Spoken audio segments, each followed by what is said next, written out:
Natural sa mga tao ang mahirapang mag-move on kapag may mahal sila sa buhay na pumanaw. Ngunit paano kaya kung katulad ni Florinda Milagro de Hoyos, matuklasan mong hinukay ang bangkay ng iyong kapatid mula sa kanyang libingan at ginawa itong parang buhay na manika sa loob ng 7 taon? Ano ang mararamdaman mo? Kumusta? Ako si Miss Jackie, isa sa mga narrator ng TBSA. Ngayon ay tatalakayin natin ang kakaibang kaso ni Dr. Carl Tanzler at ng bangkay ng babae na ginawa nitong asawa at kasama sa mahabang panahon. Ngunit bago tayo magsimula, kung bago ka sa channel na ito ay huwag kalimutang mag-subscribe para masubaybayan mo ang mga kakaibang kwentong katulad ng tatalakayin natin sa araw na ito. Ito ang kwento ni Carl Tanzler at ng Corpse Bride. Nagsimula ang istoryang ito sa Dresden, Germany noong 1877. Dito isinilang si George Carl Tanzler. Gumamit siya ng iba't ibang pangalan sa paglipas ng mga taon. Lumaki siya sa Germany noong 1920 at pinaksalan niya si Doris Schaefer. Nagkaroon sila ng 2 anak, si Aisha noong 1922 at si Clarista noong 1924. Sa kasamaang palad ay namatay sa edad na 10 dahil sa diphtheria. Noong 1926, lumipat ang pamilya sa Estados Unidos mula sa Havana, Cuba at nanirahan sa Zephyr Hills, Florida. Matapos ang ilang taon, iniwan ni Tanzler ang kanyang pamilya at nagpunta sa Key West, Florida, kung saan nagtrabaho siya bilang radiology technician sa U.S. Marine Hospital gamit ang pangalang Carl von Kossel.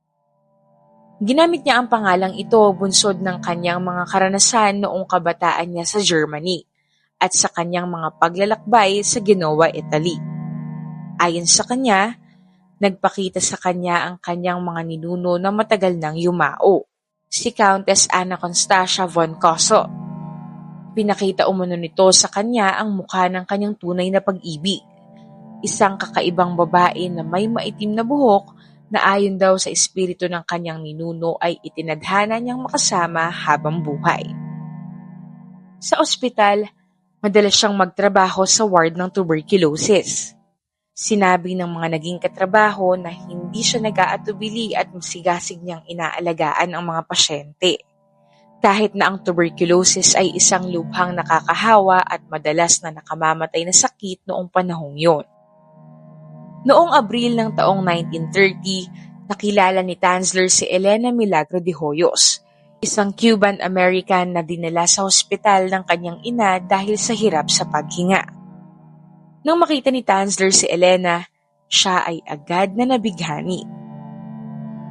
Si Elena ay buhay na imahe ng maganda at babaeng may itim na buhok na nakikita niya sa kanyang mga pangitain mula pagkabata.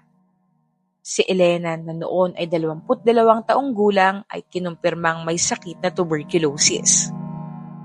Umaasa siyang magagamot siya ng doktor mula sa sakit na kumitil na sa buhay ng karamihan sa kanyang pamilya. Si Tanzler ay 53 taong gulang ngunit para sa kanya, ito'y maituturing na pag-ibig sa unang pagtatagpo. Pinangako niya sa sarili na gagawin niya ang lahat upang magamot si Elena at maging asawa niya ito.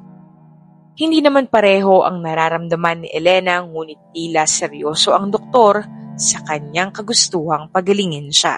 Sinubukang gamutin ng doktor si Elena sa kanilang bahay.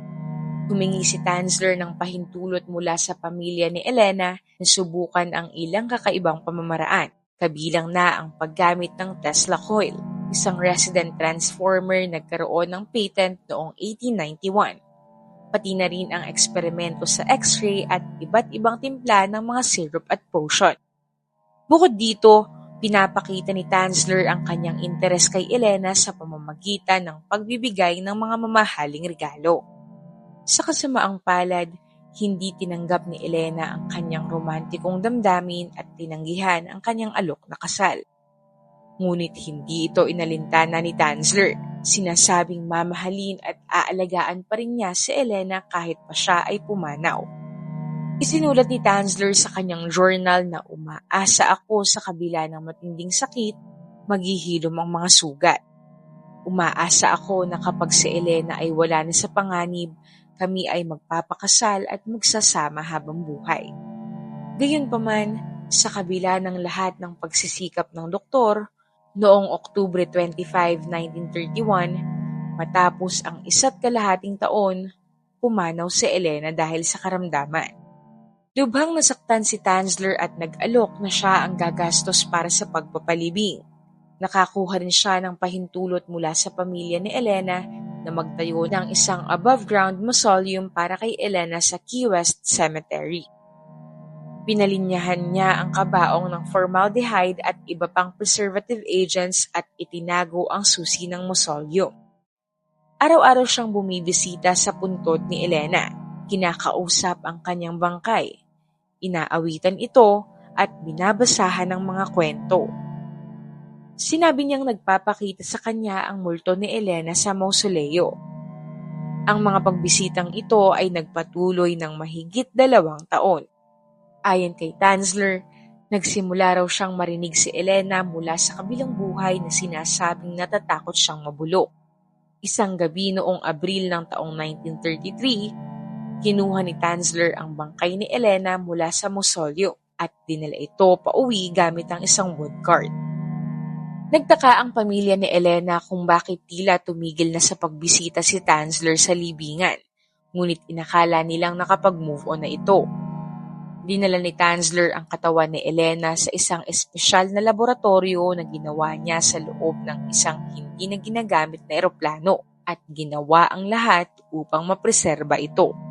Una, pinagdikit niya ang mga buto ng bangkay gamit ang piano wire at coat hangers at naglagay ng artificial na mga mata sa nooy na bubulok na eye sockets ng bangkay. Habang ang naaagnas namang balat ay pinalitan niya ng tela na binabad sa plaster at wax. Pinuno niya ang abdominal at chest cavities ng basahan at gumawa ng peluka mula sa sariling buhok ni Elena na pinutol ng kanyang ina matapos siyang mamatay. Binihisan niya ang bangkay ng magagandang damit, guwantes at alahas. Upang maalis ang pangangamoy ng bangkay ay gumamit siya ng mga pinaghalong disinfectant, preservatives at pabango. Dinala niya ang katawan ni Elena sa kanyang tahanan at inilagay sa kanyang kwarto. Sa loob ng 7 taon, magkasama sa iisang kama sina Tanzler at Elena na itinuturing nitong kanyang asawa. May mga ulat na nagsasabi na ayon sa 2 doktor na dumalo sa autopsy, mayroong isang magaspang na paper tube na ipinasok sa loob ng katawan ni Elena upang maisagawa ang pakikipagtalik. Ngunit ang mga pinagmula ng mga pahayag na ito ay hindi napatunayan. Sa panahong ito, naging sobrang kakaiba ang kilos ni Tanzler na nakaapekto sa kanyang trabaho dahilan upang siya ay paalisin sa ospital. Ang mga kapitbahay na mahilig sumilip sa kanyang mga bintana ay nakakita sa kanyang kakaibang mga gawain katulad ng pagsasayaw kasama ang isang tila figura ng isang babae. May ilang nagsabi na inakala nilang isa lamang itong malaking manika o mannequin. Nagawa ni Tanzler na itago ang katawan ni Elena sa loob ng 7 taon nang hindi natutuklasan. Ngunit noong Oktubre 1940, nakarinig si Florinda, kapatid ni Elena, ng mga usap-usapan mula sa maraming tao tungkol sa kakaibang kilos ng doktor. Kaya't nagpasya siyang bisitahin si Tanzler nang hindi nagpapaalam upang alamin ang katotohanan. Agad niyang natuklasan ang nakakatakot na lihim ni Tanzler at tumawag siya ng mga otoridad. Inaresto at ikinulong si Tanzler. Sinampahan siya ng kaso sa pagsira ng isang libingan at pag-alis ng katawan ng walang pahintulot. Ngunit nag-expire na ang statute of limitations para sa krimen dahil na rin sa tagal mula nang mangyari ito. Isinailalim si Tanzler sa isang psychiatric evaluation ng korte at natuklasang siya ay may sapat na kakayahang psikolohikal at mentally stable. Matapos mabawi ang bangkay ni Elena, ito ay sinuri ng mga doktor at pathologist at pagkatapos ay muli itong pinaglamayan sa Dean Lopez Funeral Home. kung saan bumisita at nagbayad ng tig-$1 ang halos 6,800 na tao na hindi kaanak ni Elena para lamang masilayan ang kanyang bangkay. Noong 1944, lumipat si Tanzler sa Pasco County malapit sa libingan ni Elena kung saan isinulat niya ang kanyang autobiography na lumabas sa pulp publication na Fantastic Adventures noong 1947 na pinamagatang The Secret of Elena's Tomb. Hindi man inaasahan ngunit sa panahong iyon, maraming tao ang nagpakita ng simpatya kay Tanzler. Tinuring siya ng marami bilang isang nakakaawang taong umibig na nawala ng kanyang minamahal dahil sa malupit na tadhana. Sa kabila ng lahat, patuloy siyang kumapit sa alaala ni Elena sa pamamagitan ng paglikha ng isang life-size na rebulto at death mask ng mukha nito bilang kapalit ng nakumpiskang bangkay. Namatay siyang mag-isa noong 1952 sa edad na 75. At natuklasan na lamang ang kanyang bangkay makalipas ang 3 linggo. Mula 1930 hanggang 1952, naging obsessed si Tanzler sa isang babaeng kanyang inibig ng sobra. Sa loob ng 22 taon, siya ay naging sentro ng kanyang buhay kahit pa namatay na ito dahil sa karamdaman. Para sa ilan, ito ay itinuturing na isang masaklap na kwento ng pag-ibig na hindi nasuklian, ngunit para sa karamihan, ito ay isang kwento ng paglabag, delusyon at obsesyon. Isang bagay lamang ang tiyak, ang dating corpse bride kung ituring, ngayon ay malaya at payapa nang nakahimlay sa sarili nitong libingan. Ano ang tingin mo kay Tanzler? Isa nga ba siyang hopeless romantic? Isang tao na wala sa katinuan at kailangan ng tulong?